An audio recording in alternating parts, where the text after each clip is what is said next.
సిగ్గు లేకుండా నేను కలవలేదని చెప్తావా? రోజు పురాణాలు నోట్లో ఒల్లివేయటం కాదు, బట్టి పట్టం కాదు, వేద మంత్రాలు బట్టి పట్టం కాదు, దేవుడి పద్యాలు బట్టి పట్టం కాదు. నాలుక మీద పురాణాలు, ఉపనిషత్తులు, వేదాల్లో ఉన్న వాక్యాలు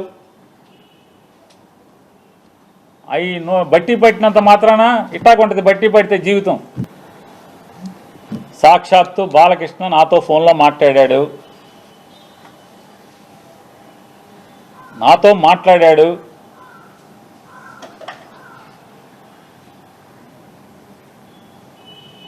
మాట్లాడాడే చెప్తున్నా. నాకు జన్మ ఇచ్చిన నా తల్లిదండ్రుల మీద ప్రమాణం చేస్తున్నా, నువ్వు చేయి నాతో మాట్లాడలేదని చెప్పాను. మీ అమ్మ నాన్న మీద మాటకి చెప్తారు కదా. అరే ఎన్టీ రామారావు గారు, బసవతారకం గారు ఎంత క్యారెక్టర్ ఉన్నవాళ్ళు.